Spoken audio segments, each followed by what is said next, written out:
बिस्मिल्लाहिर्रहमानिर्रहीम। अस्सलाम वालेकुम डियर स्टूडेंट्स। आज हमारा करंट एंड इलेक्ट्रिसिटी, उसका आज हम नेक्स्ट लेक्चर पढ़ने जा रहे हैं और नेक्स्ट लेक्चर हमारा क्या होगा, किरचॉफ लॉ।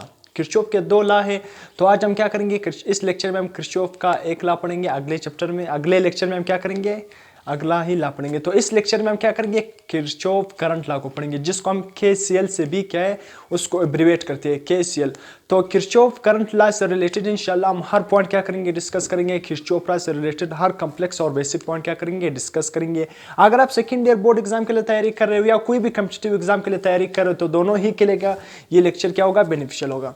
तो काइंडली अगर आप चैनल पर नए हो तो चैनल को सब्सक्राइब कर दे और बेल आइकन की घंटी को पुश कर दे, ताकि आपको नए आने वाली लेक्चर की नोटिफिकेशन मिल सके। तो लेक्चर को स्टार्ट करते हैं। आज हमारा जो लेक्चर है वो किस चीज के बारे में, किरचॉफ करंट लॉ, जिसको हम क्या एब्रीवेट करते हैं, KCL, किरचॉफ करंट लॉ। सी किरचॉफ करंट लॉ। अब याद रखना, इससे पिछले लेक्चर में, इससे अगर आप थोड़ा पीछे जाओगे, इसी करंट इलेक्ट्रिसिटी में हमने एक ओहम लॉ भी पढ़ा था, और वो ओहम लॉ जिसमें हमने क्या पढ़ा था, वोल्टेज और करंट के दरमियान रिलेशनशिप के बारे में हमने वो पढ़ा था। क्या था ओहम लॉ, किसके इक्वल था, potential is equal to IR। और ये ओहम लॉ हमें क्या बता रहा था, वोल्टेज और करंट के दरमियान क्या बता रहा है, रिलेशनशिप बता रहा है। सही है।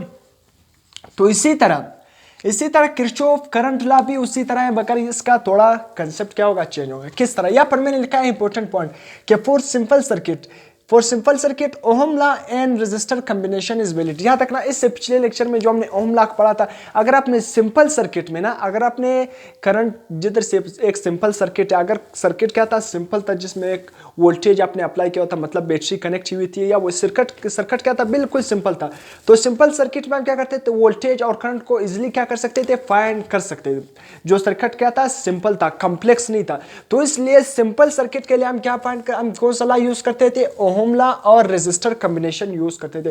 रेजिस्टर अगर सीरीज में कंबाइन थे, मतलब सीरीज में कनेक्टेड थे, तो हम क्या करते थे, रेजिस्टर का रिलेशन यूज करते थे। अगर रेजिस्टर को आप पैरेलल में क्या करेंगे, कनेक्ट करेंगे, तो फिर हम रेजिस्टर का कौन सा रिलेशन यूज करेंगे। तो सिंपल जो बात यह है कि सिंपल सर्किट में हम क्या करेंगे, ओहम लॉ और रेजिस्टर कॉम्बिनेशन ही के जरिए हम वोल्टेज करंट क्या करते थे, फाइंड करते थे, और साथ में उस रेजिस्टर्स को भी क्या करते थे, फाइंड करते थे सिंपल सर्किट में। मगर याद रखना, कॉम्प्लेक्स सर्किट पर इस ओहम लॉ को हम अप्लाई नहीं कर सकते थे, क्योंकि वहां पर ओहम लॉ अप्लाई करना वैलिड नहीं होता, क्योंकि वहां पर ओहम लॉ के जरिए आप करंट और वोल्टेज को इजीली फाइंड नहीं कर सकते हो। तो इसलिए हमें कुछ और लॉ की जरूरत पड़ी। तो किरचॉफ ने कुछ और दो लॉ दिए थे, एक वो करंट लॉ, एक वोल्टेज लॉ। तो Kirchhoff voltage law next lecture में पढ़ेंगे, तो आज किरचॉफ करंट लॉ हम क्या करेंगे, पढ़ेंगे। तो इस यहाँ पर मैं लिखा है फॉर कॉम्प्लेक्स सर्किट। अगर सर्किट क्या हो, कॉम्प्लेक्स हो, तो फिर उसमें हम किरचॉफ रूल्स यूज करेंगे। फिर हम कौन से किरचॉफ रूल्स यूज करेंगे, या किरचॉफ लॉ क्या करेंगे, यूज करेंगे। तो याद रखना, करंट रूल, नोडल रूल या पॉइंट रूल, ये इसको किरचॉफ करंट रूल, जो किरचॉफ करंट लॉ है, किरचॉफ करंट लॉ को हम क्या करेंगे, इसको हम करंट रूल भी कह सकते हैं, नोडल रूल भी कह सकते हैं, पॉइंट रूल भी कह सकते हैं। नोडल रूल, पॉइंट रूल हम क्यों कह रहे हैं, तो इसको मैं अभी बताऊंगा। और करंट लॉ क्यों कह रहे हैं, क्योंकि यहाँ पर हम करंट के बारे में डिस्कस करेंगे। किस चीज के बारे में डिस्कस करेंगे, करंट के बारे में। तो इसलिए जब सर्किट क्या हो, कॉम्प्लेक्स हो, जब सर्किट कॉम्प्लेक्स बन जाए, तो वहां पर हम ओहम लॉ अप्लाई नहीं कर सकते।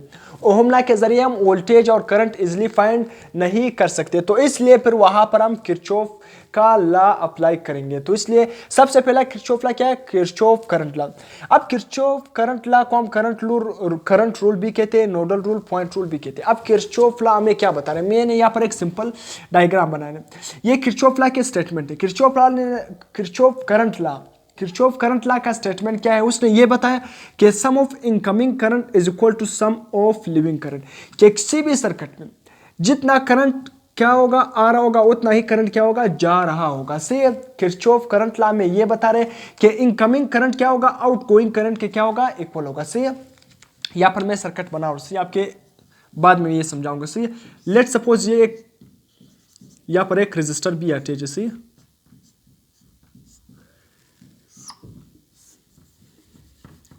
यहां पर मैंने एक डायग्राम, सिंपल डायग्राम बना लिया। सही है। ये क्या है, रेजिस्टर है। सही है। अब किरचॉफ लॉ ये कह रहा है कि जितना करंट इस पॉइंट पर आएगा, मतलब जितना करंट किसी भी सर्किट में इंटर होगा उतना ही करंट उस सर्किट से आउट होगा। जितना करंट किसी भी सर्किट में अंदर आएगा उतना ही करंट सर्किट से बाहर जाएगा। मतलब अगर सर्किट में करंट क्या था, लेट सपोज यहाँ पर ये करंट यहाँ पर करंट क्या है, आउट गोइंग। यहाँ पर एरो क्या रिप्रेजेंट करे, इस एरो, ये एरो में ये रिप्रेजेंट करे कि करंट बाहर जा रहा है, और ये एरो रिप्रेजेंट करे कि इस पॉइंट पर करंट क्या हो रहा है, इंटर हो रहा है। तो लेट सपोज अगर करंट क्या था 20 एम्पेयर क्या हो रहा था, यहाँ पर इंटर हो रहा है। सी 20 एम्पायर इस नोड पर, इस पॉइंट पर इंटर हो रहा है, तो आउट करंट कितना होगा, करंट निकलेगा कितना। तो याद रखना जितना करंट इंटर हो रहा है उतना ही करंट क्या होगा, आउट होगा, उतना ही करंट उस सर्किट से क्या होगा, लीव होगा। आउट गोइंग करंट क्या होगा, मतलब incoming current out going current क्या होगा, इक्वल होगा। तो इसलिए 20 एम्पायर, तो इस रेजिस्टर के अक्रॉस भी 10 एम्पायर होगा, इस रेजिस्टर के अक्रॉस भी 10 एम्पायर होगा। लाजमी नहीं है कि इस रेजिस्टर के अक्रॉस 10 एम्पायर होगा, इस रेजिस्टर के अक्रॉस हो सकता है इस रेजिस्टर के अक्रॉस 7 एम्पायर हो, और इस रेजिस्टर के अक्रॉस क्या हो, 13 एम्पायर। मगर दोनों का सम आप करोगे तो भी क्या होगा, 20 के इक्वल होगा। तो 20 लेफ्ट हैंड साइड का भी 20 करंट है, और राइट हैंड साइड का भी क्या हो रहा है, 7 + 13 भी क्या है, 20 एम्पेयर। तो कुछ भी हो सकता है, मतलब सम ऑफ इनकमिंग करंट क्या होगा, सम ऑफ लिविंग करंट के क्या होगा, इक्वल होगा। सर्किट में जितना करंट इंटर हो रहा होगा उतना ही सर्किट से करंट क्या होगा, लीव कर रहा होगा। तो यहाँ पर मैंने लिखा भी है, sum of incoming current is equal to sum of leaving current. Circuit में जितना करंट क्या होगा, इंटर होगा, उतना ही सर्किट से करंट क्या होगा, लीव होगा। सही है। तो यहाँ पर मैंने एक डायग्राम भी बनाया, सही है। उसी तरह ये पॉइंट है हमारे साथ, इस करंट किरचॉफ करंट लॉ को हम पॉइंट या नोडल रूल भी कहते हैं। क्यों, क्योंकि इस पॉइंट को हम क्या, जहाँ पर करंट इंटर हो रहा है, करंट इंटर भी हो रहा है और इस पॉइंट से करंट लीव भी हो रहा है, तो इस पॉइंट को हम क्या नाम कहते हैं, नोडल भी कहते हैं, और इसको हम पॉइंट भी कहते हैं। सही है। तो इसको नोडल या पॉइंट भी कहते हैं। तो इसलिए किरचॉफ करंट लॉ को हम नोडल या पॉइंट रूल भी कहते हैं। तो यहाँ पर करंट I1 और I2 क्या है, ये रेजिस्टर है हमारे साथ, करंट I1 और I2 क्या हो रहा है, इंटर हो रहा है। इस पॉइंट पर करंट I1 और I2 क्या हो रहा है, इंटर हो रहा है।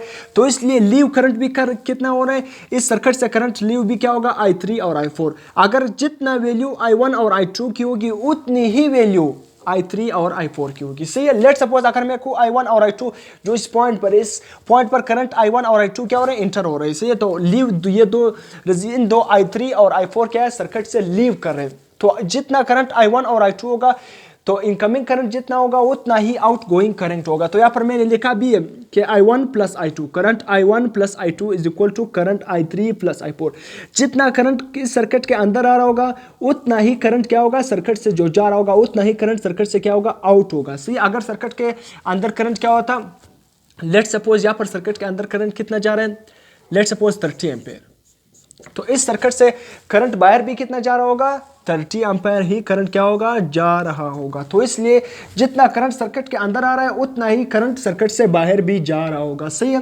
तो इसलिए यहाँ पर मैंने लिखा है कि sum of all current meeting at a point is 0। इस पॉइंट पर तमाम करंट जो मीट कर रहे हैं, सही है, उसका सम क्या होगा, 0 होगा। तो किरचॉफ करंट लॉ का एक और स्टेटमेंट, ये सारे स्टेटमेंट है।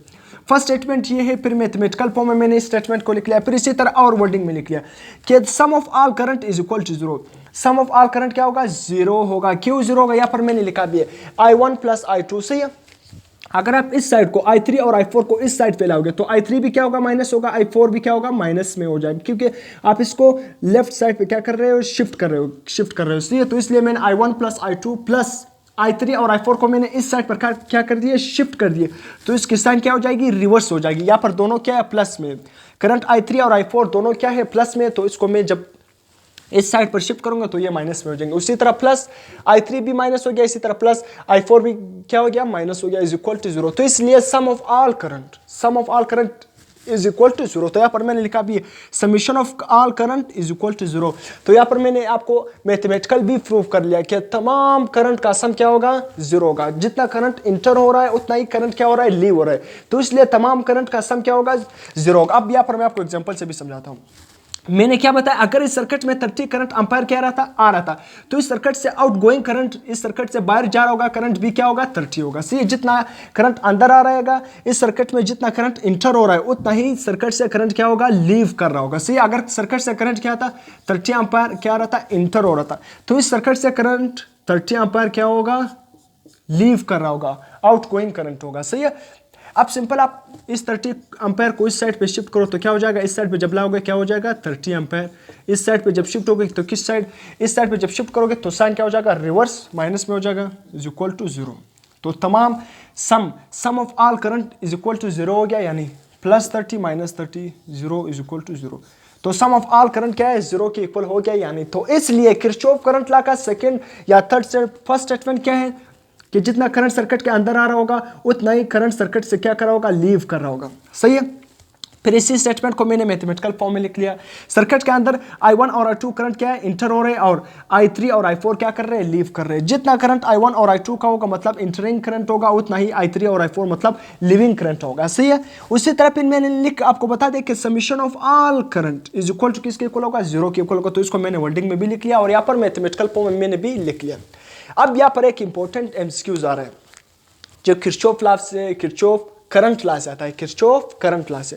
यहां पर मैंने लिखा है based on law of conservation of charges. याद रखना किरचॉफ करंट लॉ किस पर बेस कर रहा है, इसका बेसिक प्रिंसिपल क्या है, किरचॉफ करंट लॉ का बेसिक प्रिंसिपल क्या है, law of conservation of charges. मतलब total law of conservation of charges का मतलब क्या है, टोटल चार्ज क्या रहेगा, कंजर्व रहेगा। टोटल चार्ज क्या रहेगा, कंजर्व रहेगा। अब law of conservation of charges जो किरचॉफ करंट लॉ है वो क्यों law of conservation of charges पर बेस कर रहा है, अब आपको मैं बता रहा हूं। करंट का मतलब क्या है, करंट का मतलब है rate of flow of charges, किसी भी जगह से चार्जेस का फ्लो हो जाना विद रिस्पेक्ट टू टाइम। मैंने आपको करंट का फार्मूला क्या बताया था, current is equal to charge divided by time.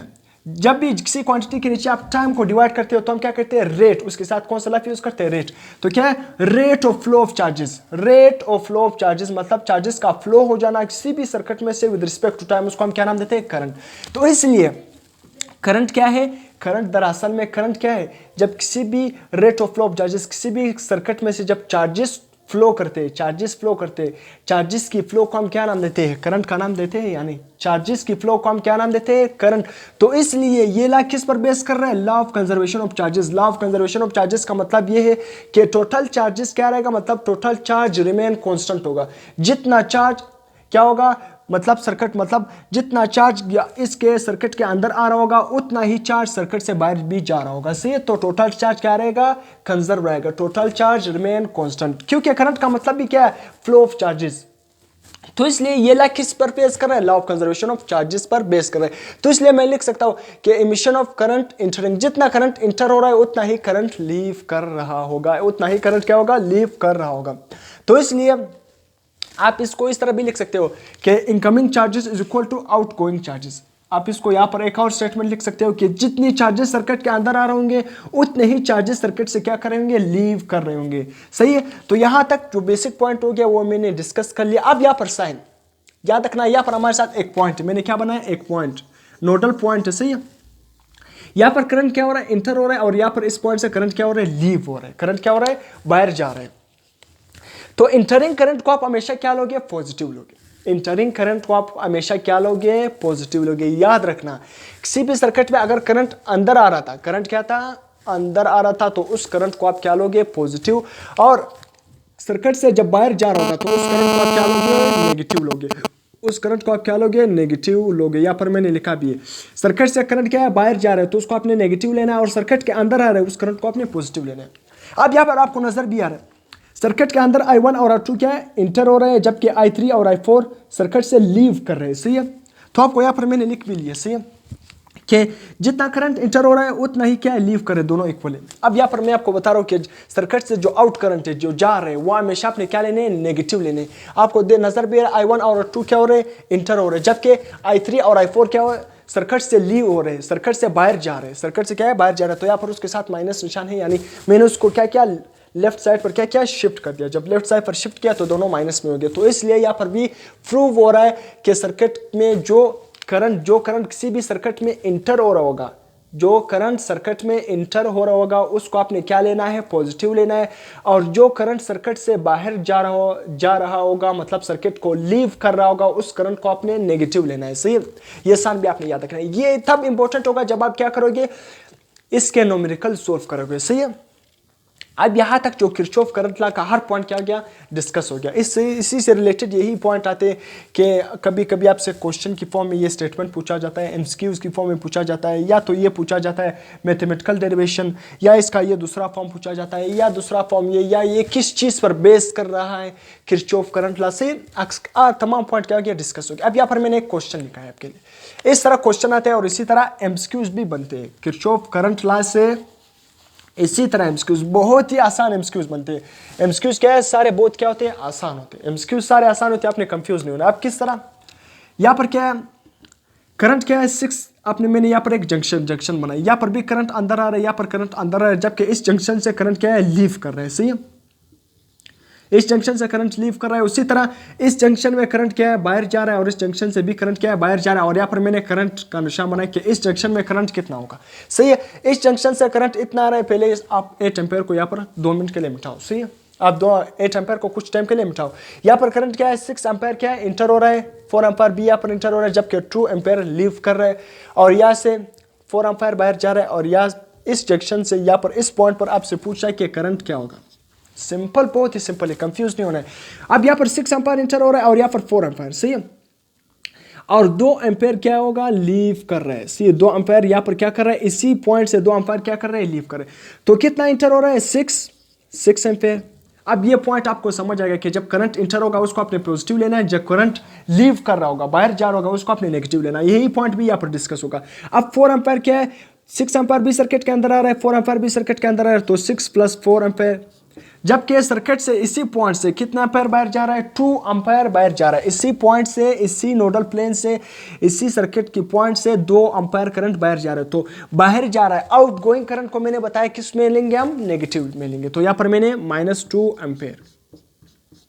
अब यहाँ पर टोटल करंट कितना आएगा, जब यहाँ पर जितना करंट इंटर होगा, मैंने आपको बताया था जितना करंट इंटर होगा उतना ही करंट क्या होगा, लीव करा होगा। तो यहाँ पर 6 एम्पायर + 4 एम्पायर -2 एम्पायर क्या आएगा, = 8 एम्पायर।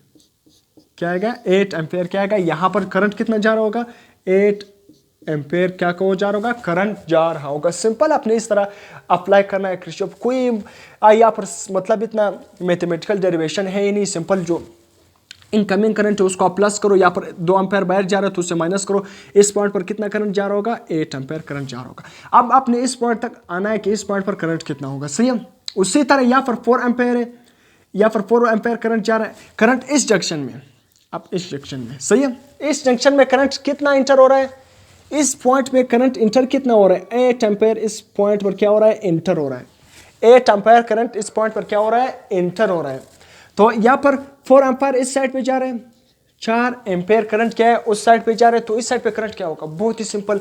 टोटल करंट क्या है, करंट कितना इंटर हो रहा है, 8 एम्पेयर इंटर हो रहा है। यहाँ पर इस जंक्शन पर कितना करंट लीव कर रहा है, 4 एम्पेयर, जबकि इस जंक्शन पर क्या होगा, सिंपल 4 एम्पेयर होगा, क्योंकि जितना करंट इंटर हो रहा होगा किसी भी सर्किट में उतना ही करंट क्या कर रहा है, लीव कर रहा है। तो 8 एम्पेयर ये इस पॉइंट पर इंटर हो रहा है, 4 एम्पेयर यहाँ पर लीव कर रहे हैं, तो इस पॉइंट पर भी क्या होगा, 4 एम्पेयर ही क्या होगा, आ रहा होगा। तो आंसर भी क्या होगा, 4 एम्पेयर यहाँ पर मैंने लिखा है। तो इस तरह सिंपल एमसीक्यूज आपसे किरचॉफ करंट लॉ से पूछे जा सकते हैं। सही है, तो इस तरह एमसीक्यूज भी आपको दे सकते हैं।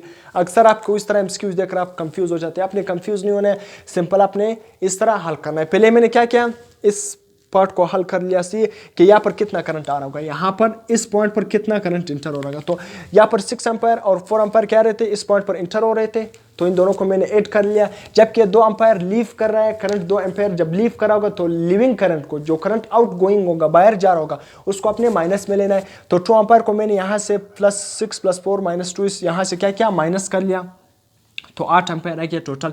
यहाँ पर क्या है, 8 एम्पेयर क्या होगा, लीव कर रहा होगा। यहाँ पर 8 एम्पेयर क्या होगा, मतलब यहाँ पर क्या करेगा, मतलब 8 एम्पेयर क्या कर रहा होगा, 8 एम्पेयर करंट क्या कर रहा है, लीव कर रहा है। इस पॉइंट पर 8 एम्पेयर आ रहा है।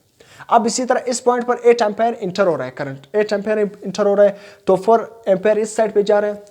सिंपल बात है, 4 एम्पेयर इस साइड पे हो जाएगा। जितना करंट इंटर हो रहा है उतना ही करंट क्या होगा, लीव करेगा। सही है, 8 एम्पेयर इंटर हो रहा है ना, तो 4 साइड इस साइड पे गया तो 4 इस साइड पे आएगा। सही है, तो टोटल 4 + 4 इस साइड का भी 8 है गया, और इंटर भी 8 हो रहा है, और बाहर भी क्या है, 8 जा रहा है। सही है, तो इस तरह एमसीक्यूज से पूछे जा सकते हैं। तो किसी तरह भी सर्किट आ गया, आपने कंफ्यूज नहीं होना है, आहिस्ता आहिस्ता उसको क्या कर देना है, हल कर देना है। जितना भी कम्प्लेक्स हो, बहुत ही आसान है, सिंपल देखना है, एरो के देखना है। अगर बाहर की तरफ था तो वो करंट क्या है, लीव कर रहे हैं। हर पॉइंट को नहीं, आपने सिंपल में एक ट्रिक बता रहा हूँ। आपने सबसे पहले जंक्शन को क्या कर देना है, इस जंक्शन को हल कर देना है कि इस जंक्शन में करंट कितने इंटर हो रहा है और करंट कितने लीव कर रहा है। अब आपने वायर इस जंक्शन का जो करंट आ गया, फिर आपने इस जंक्शन के लिए उस करंट को कंसिडर कर देना है। इसी तरह तीसरा जंक्शन भी यहाँ पर हो सकता है, चौथा भी हो सकता है, कॉम्प्लेक्स सर्किट जितना भी हो सकता है तो आपको दे सकता है। मगर सिंपल ये क्या है, दो जंक्शन, अक्सर दो जंक्शन या एक जंक्शन का क्या है एग्जाम्पल आ जाते हैं। सही है, तो यहाँ तक हमारा किरचॉफ करंट लॉ का जो टॉपिक है वो एंड हो गया। अगर फिर भी किरचॉफ करंट लॉ से रिलेटेड कोई पॉइंट मिसिंग हो या आपको समझ नहीं आ गया तो आप कमेंट सेक्शन में भी पूछ सकते हो। अगर लेक्चर पसंद आ गया तो अपने चैनल को सब्सक्राइब कर देना है, लाइक भी कर देना है और शेयर भी कर देना है। तो टिल देन, अल्लाह हाफिज़।